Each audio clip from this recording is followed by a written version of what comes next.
தெரிவித்ததுடன் விஜய் அவர்கள் முதலமைச்சராக பொறுப்பேற்கிறாரா என்பது இன்றைய தினமே அதனுடைய முடிவுகள் தெரிய வந்துவிடும் என்பது மற்றொரு எதிர்பார்ப்பாகவும் இருக்கிறது.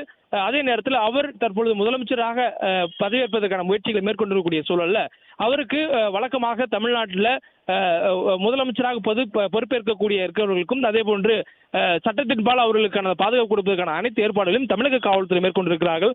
அதன் அடிப்படையிலேயே தான் அவர்களுக்கு அந்த கோர்ஸில் மூலமாக கிடைக்கக்கூடிய அந்த சிறப்பு தனி பாதுகாவலர் சூழ்ந்திருப்பது, கான்வாய் வாகனங்கள் அவர் வருவது உள்ளிட்ட விவகாரங்களை நாம் பார்க்கிறோம். அந்த அளவுக்கு அவர் ஆட்சி அமைப்பதற்கான முயற்சிகள் மேற்கொள்ளும் பொழுது அவருக்கான அந்த பாதுகாப்பு கொடுக்கக்கூடிய சட்டத்தின்படியான நடவடிக்கைகள் அனைத்தும் எடுக்கப்பட்டு வருவதனால் சட்டத்தின்படி அவர் கேட்கக்கூடிய உரிமை கோரல் மூலமாக அவருக்கு அந்த வாய்ப்பு வழங்கப்படலாம் எனவும் எதிர்பார்க்கப்படுகிறது.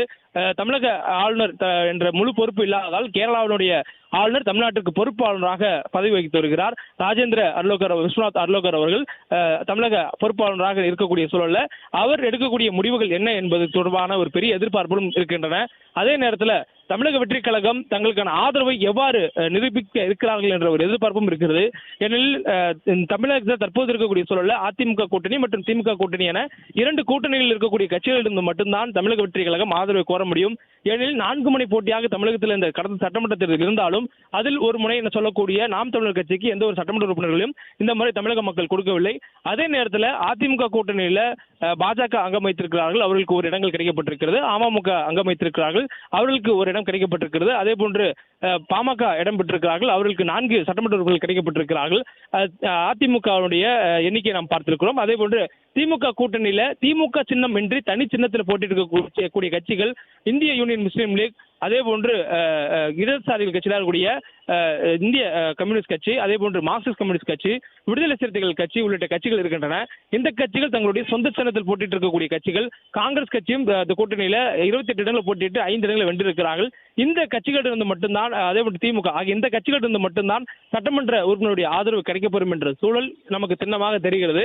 இந்த நிலையில தான் காங்கிரசிடம் தமிழக வெற்றி கழகத்தினுடைய தலைவர் விஜய் இந்திய தேசிய காங்கிரஸ் தேசிய தலைமையிடம் அவருடைய ஆதரவு கேட்டு கடிதம் கொடுத்திருந்தார். தொலைபேசி வாயிலாக ராகுல் காந்தியிடம் உரையாடியிருந்தார். இதெல்லாம் நாம் கடந்த காலத்தில் பார்த்திருக்கக்கூடிய செய்தி. அதனைத் தொடர்ந்து காங்கிரஸ் கட்சி தமிழ்நாட்டில் விஜய் அவர்கள் காமராஜருடைய புகழை அவர் கொண்டாடுவதும் அவருடைய கருத்துக்களை ஏற்றுக்கொண்டு அவர் வெளியில் செயல்படுவோம் என சூழலித்திருப்பதும் வரவேற்பதாகவும், அதுபோல் அவருடைய செயல்பாடுகள் அமைவதற்கு அவருக்கு உறுதுணையாக காங்கிரஸ் கட்சி இருப்பதற்கான முடிவுகளை தமிழகத்தில் இருக்கக்கூடிய காங்கிரஸ் கமிட்டியே முடிவெடுக்கக்கூடிய அதிகாரத்தை வழங்கியிருப்பதாக தேசிய காங்கிரஸ் கட்சியினுடைய பொதுச் செயலாளர் கே.சி. வேணுகோபால் நேற்று தினம் செய்தியாளர் சந்தித்து டெல்லியில் தெரிவித்திருந்தார்.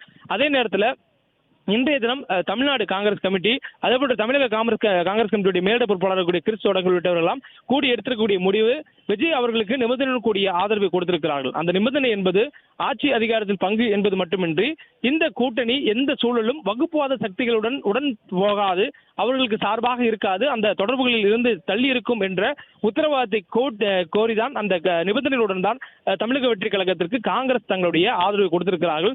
அதனை அடுத்து ஆதரவு கடிதத்தை கொடுப்பதற்காக தமிழக வெற்றி கழகத்தினுடைய தலைமை அலுவலகம் இருக்கக்கூடிய பனையூர் அலுவலகத்திற்கு நேரிலே சென்று அவர்களுக்கு அந்த ஆதரவு கடிதத்தை கொடுத்திருந்தார்கள். அதனோடு மட்டுமில்லாமல் அந்த கட்சியினுடைய தலைவர், தமிழக வெற்றி கழக கட்சியினுடைய தலைவர் விஜய் அவர்களுக்கு காங்கிரஸ் கட்சியினுடைய சால்வை துண்டை அணிவித்து அவரை வரவேற்று அவர் முதலமைச்சராக இருப்பதற்கான முழு உடன்பாடோடு தமிழக காங்கிரஸ் அவருடன் இருக்கும் என்ற தமிழக காங்கிரஸ் கமிட்டி அவருடன் இருக்கும் என்ற பிளே ஸ்டோர் மற்றும் ஆப் ஸ்டோரில் இருந்து பாலிமர் செயலியை QR கோடு மூலம் பதிவிறக்கம் செய்யுங்கள்.